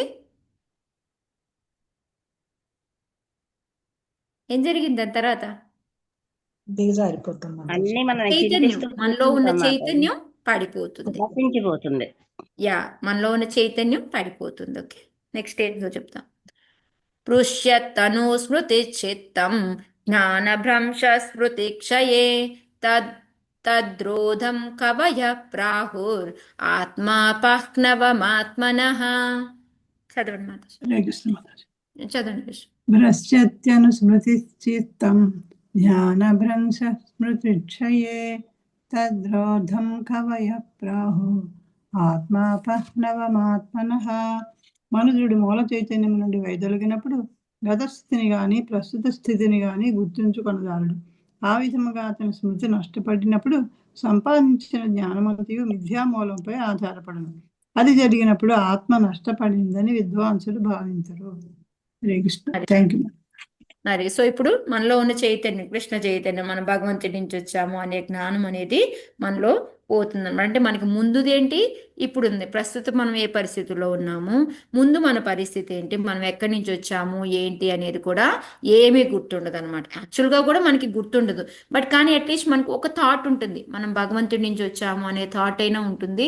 మనం ఏదో చేసుంటాము, దానివల్ల ఈ జన్మ తీసుకున్నాము, సో ఈ జన్మ నుంచి మనం బయటపడాలి అనే ఒక జ్ఞానం అనేది మనలో ఉంటుంది. కానీ ఇక్కడ ఏమవుతుంది, ఎప్పుడైతే ఆ మూల చైతన్యం అనేది మనకి, ఆ కృష్ణ చైతన్యం భగవంతుడి నుంచి వచ్చాము అనేది మనలో పోతుందో అప్పుడు ఏమవుతుంది, మనకి లాస్ట్ స్టేజీ గుర్తుండదు, ఈ స్టేజీ గుర్తుండదు. అంటే చాలా మంది ఏం చెప్తారు, అనుభవించడానికి పుట్టాము, అనుభవించకుండా ఏంటి మీరు చేసే పని. ఇప్పుడు మనం అడిగే ప్రతి ఒక్కళ్ళ క్వశ్చన్ ఇదే అడుగుతారు, ఇప్పుడు మీరు ఈ మానేసి ఏం అనుభవిస్తున్నారు, తర్వాత ఏం లైఫ్ తీసుకోబోతున్నారో మీకు తెలుసా, దాని గురించి ఎందుకు ఇంత ఆందోళన అనేసి.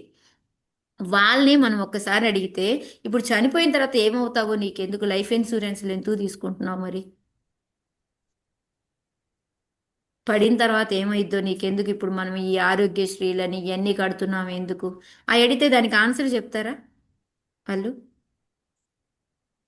చెప్పరు. సో అదే అనమాట ఇక్కడ ప్రపాదుల వారు మనకి ఇక్కడ అదే చెప్తున్నారు. సో మనం ఏంటంటే ఆ మనలో ఉన్న ఈ ఏమంటారు జ్ఞానం అనేది పూర్తిగా మనలో పోతుంది అనమాట. ఆ స్మృతి పోతుంది, జ్ఞానము పోతుంది, మెమరీ పోతుంది, అన్నీ పోతాయి అనమాట.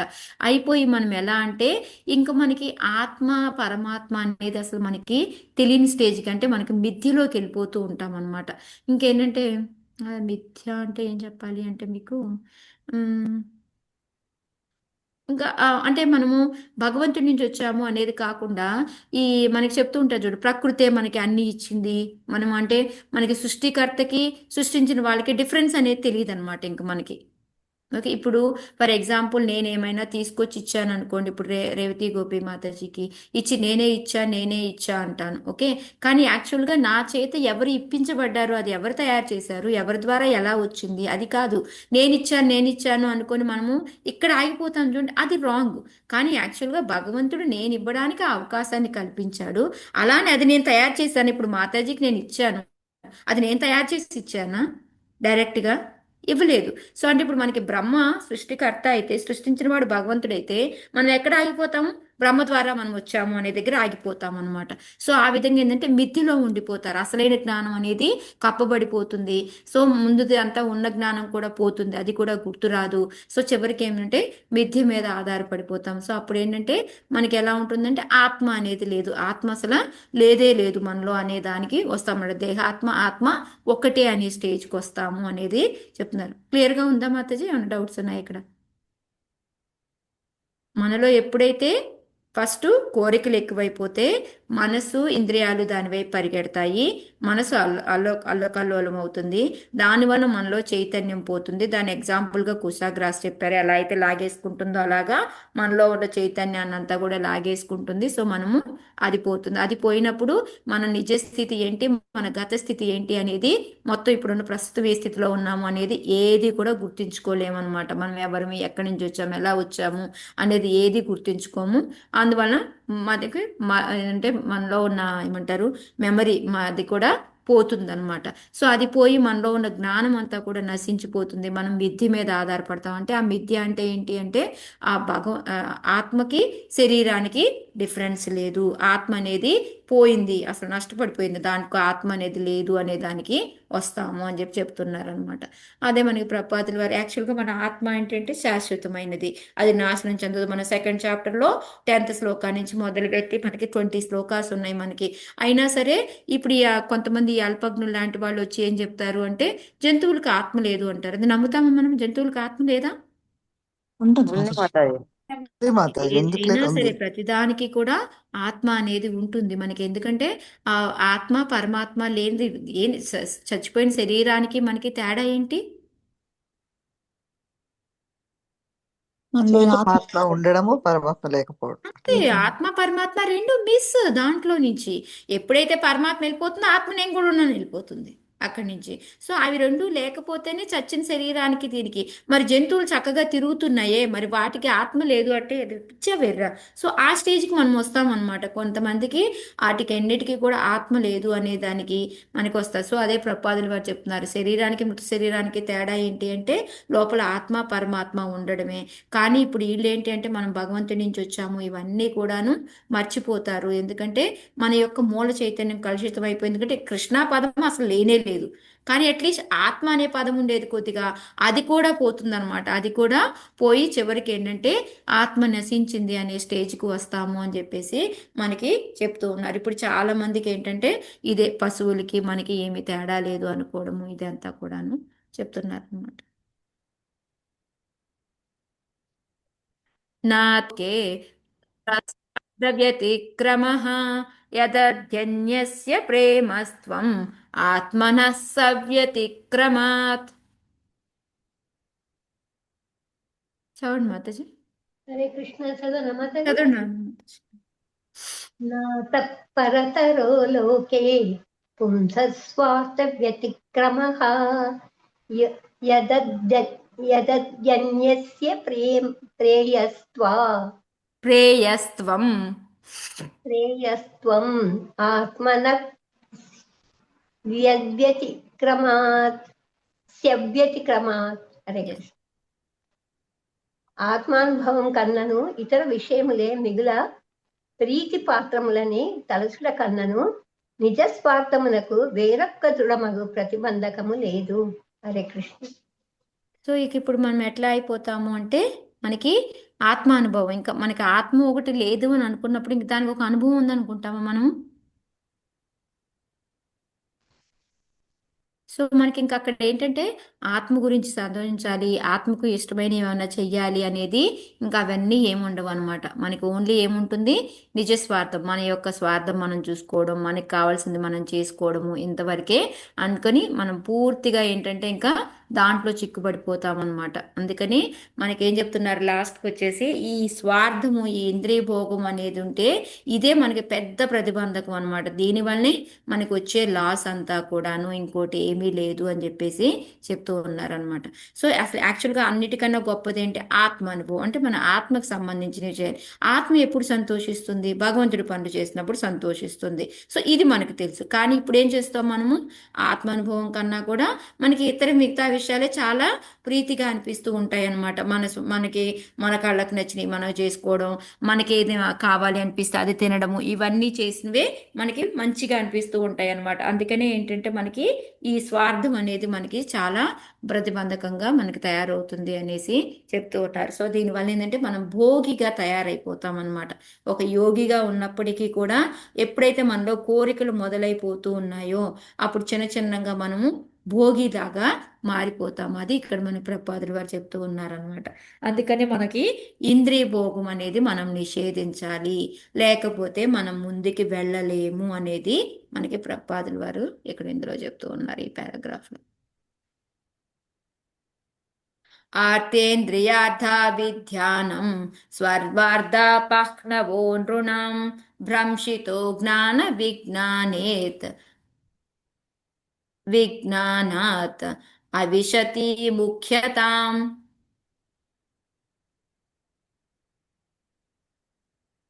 హరే కృష్ణ మాతాజీ. 33.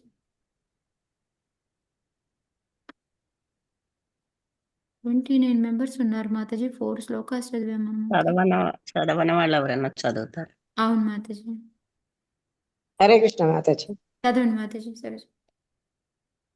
అర్ధేంద్రియార్థాభిధ్యానం సర్వార్థపహ్నవో నృణాం భ్రంశితో జ్ఞాన విజ్ఞానాత్ జ్ఞానవిష్యతి ముఖ్యతాం. ఏ విధముగా ధనమును గడించి ఇంద్రియ భోగమున వినియోగించవలేనో అని నిరంతరము తలచుట అనునది మానవులకు స్వప్రయోజనమును నష్టపరచునదై ఉన్నది. మనుషుడు భక్తి జ్ఞానరహితుడైనప్పుడు వృక్షములు మరియు పాషాణములు వంటి జీవజాతులలో ప్రవేశించును. హరే కృష్ణ. హరే కృష్ణ మాత. Thank you. సో మనం ఏంటంటే ఇందాక ఏం చెప్పుకున్నాం, మనం ఫస్ట్ మనసు అల్లుకల్లోలం అవుతుంది. దాని తర్వాత మూల చైతన్యం అనేది మనలో చైతన్యం నశించిపోతుంది. ఆ చైతన్యం నశించిపోవడం వలన మనలో ఏమవుతుంది అని చెప్పుకున్నాం తర్వాత శ్లోకాలు. స్మృతి అనేది పోతుంది, మన నిజస్థితి అనేది గుర్తుండదు, మన గత స్థితి గుర్తుండదు, ప్రస్తుతం ఉన్న పరిస్థితి ఏంటో గుర్తుండదు. దానివల్ల ఏంటంటే మనకి స్మృతి పోతుంది, మనకి ఈ జ్ఞానం కూడా నశించిపోతుంది. దానివల్ల ఏంటంటే మనకి ఈ ఏమంటారు ఆత్మ కూడా మనలో నుంచి వెళ్ళిపోయింది అనేసి మనము మిథ్యలో ఉండిపోతాం అనమాట. అంటే దేహానికి ఆత్మకి డిఫరెన్స్ లేదు అనే స్టేజ్కి మనం వస్తామన్నమాట. ఆ తర్వాత మనకి ఈ ఎక్కువగా ఏంటంటే మిగతా ఏవి కూడా ఇంకా మనకి ఆత్మానుభవం కన్నా కూడాను మన స్వార్థం ఉన్న కోరికలే మనకి అవే ఎక్కువగా దృఢంగా అనిపిస్తుంటాయి. దానివల్ల ఏంటంటే మనము ఏ విధంగా పడిపోతాము దానివల్ల అనేది ఇందులో చెప్తున్నారు. సో మనం ఆ నిజ స్వార్థమైన ఏంటంటే మనకి ఎంతసేపు మనం ధనం గడించాలి, ఇంద్రియ భోగం చేసుకోవాలి, ఇలా అని వీటిలోనే తలుచుకుంటూ మన స్వప్రయోజనం అంటే ఏంటిది? అది మన కోసం మాత్రం మాతాజీ. మన స్వప్రయోజనం అంటే మానవులకి స్వప్రయోజనం అంటే ఏంటి? దేహం కోసం, దేహం గురించి అంటే మన గురించి అట్లా స్వప్రయోజనం. మనకి ప్రయోజనం కలిగించే పని ఏంటి? మనకి దేహానికి సంబంధించిన చేస్తే మనకి ప్రయోజనం కలుగుతుందా? కలగదు మాతాజీ, కలగదు. మనకి స్వప్రయోజనం కలిగించే పని అంటే ఏంటి మనుషులకి? భక్తే కదా. భక్తి చేస్తే కదా. ఇప్పుడు ధనాలు ఇంద్రియాలు అనేది కోరికలు, ఈ కోరికల వల్ల ఏమి లాస్ వస్తుంది అనేది వినున్నాం కదా మనము. సో అప్పుడు ఆటోమేటిక్గా మన స్వప్రయోజనం ఏంటి? మనం ఎప్పుడైతే భగవంతుడికి దాసులమో అది మనం తెలుసుకొని మనం చేస్తే కదా మనకి ప్రయోజనం అనేది కలుగుతుంది. స్వప్రయోజనం మనకి యాక్చువల్గా మనం మానవులకి అంటే ఏంటి, మన ఆత్మలకి అనేది. ఓకే, ఇక్కడ ఏం చెప్తున్నారు అంటే ఎప్పుడైతే మనం ధనము ఇంద్రియ భోగము ఇవన్నీ కూడా ఎలా సంపాదించాలా అనేసి మనం ఎప్పుడు దాంట్లో ఉన్నామనుకోండి, మన యొక్క స్వప్రయోజనం అంటే మనం భగవంతుడి నుంచి వచ్చాం, భగవంతుడి చేస్తే మనకు లాభం కలుగుతుంది అనేది పూర్తిగా మర్చిపోతాం. అది మర్చిపోయామన్నమాట. అది మర్చిపోయి నాకు నేను చేసుకుంటే చాలు అనే స్టేజ్కి వచ్చేస్తాం అనమాట. అది సో అప్పుడు ఏంటంటే మనలో భక్తి లేదు, జ్ఞానము లేదు. ఎందుకంటే ఆత్మ అనేది కూడా లేదు అనేసుకున్నాం కాబట్టి మనలో భక్తి లేదు, జ్ఞానము లేదు. దానివల్ల ఏంటంటే మనం వృక్షాలు కానీ మన పాషాణం అంటే రాళ్ళులాగా కానీ మనము ఆ జీవజాతుల్లోకి జన్మ తీసుకుంటాం. అంటే మనం పడిపోయి మనం ఇంకా నీచ జాతికి వెళ్తాము అని చెప్పి చెప్తున్నారు. సో మానవులుగా ఉండి మనకి కోరికలు అనేవి ఎక్కువైపోతే మన మనస్సులోని ఆ కోరికలు ఎక్కువైపోయి మనకి ఆ క్రోధం అవన్నీ ఉన్నాయి, జాయిత విషానుపంస అవన్నీ వస్తాయన్నమాట. అది వచ్చిన తర్వాత మనలో స్మృతి పోతుంది, మనలో ఉన్న మెమరీ ఉంటుందో అది కూడా పోతుంది. దాని తర్వాత మన బుద్ధి పని చేయడం అనేది ఉండదు. ఆ బుద్ధి పని చేయక మనకేంటి, మన స్వార్థమైన కోరికలే ఎక్కువ అనుకోండి, జ్ఞానం పోయి బుద్ధి పోయి అన్నీ పోయి ఏమవుతుంది, ఆత్మ కూడా నశించిపోయేది అనుకొని మన స్వార్థమైన కోరికలే అత్యధికంగా ఎక్కువైపోతాయి అన్నమాట. సో దాంట్లో ఉండేటప్పటికి మన ప్రయోజనం అనేది మనం నష్టపరుస్తున్నాం కాబట్టి మనకి దానివల్ల ఏమవుతుంది, మనము జంతువుల్లాగా కానీ లేకపోతే వృక్షాలు, ఇక్కడ జంతువులు చెప్పలేదు, ఇంకా అంతకన్నా తక్కువే అనమాట. ఎందుకంటే వృక్షాలు ఈ పాషాణాలు అంటే రాళ్ళలాగా మనం జీవజాతుల్లోకి ప్రవేశిస్తాము అని చెప్పేసి చెప్తూ ఉన్నారు. సో ఇక్కడితో ఆపేస్తాను మాతాజీ ఈ రోజుకి. సో దీంట్లో కూడా ప్రపాదుల వారు ఒకసారి మీరు ఈ ఏమంటారు పర్పోర్ట్ను ఒకసారి చదవండి.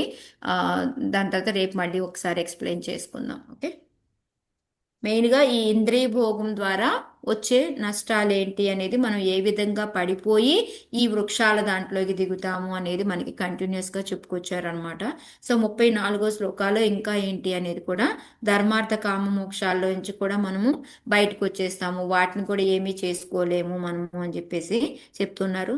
35వ శ్లోకాలు అన్నిటికన్నా కూడా ధర్మార్థ కామాల్లో కన్నా మోక్షం అనేది గొప్ప, దాన్ని కూడా మనము సాధించుకోలేము, ఇంద్రియ భోగాలు ఎక్కువ ఉంటాయి అనేది చెప్తారనమాట. సో యాక్చువల్ నేను 34 దాకా అనుకున్నాను, but it's okay. Hare Krishna. ఒక్కొక్కటి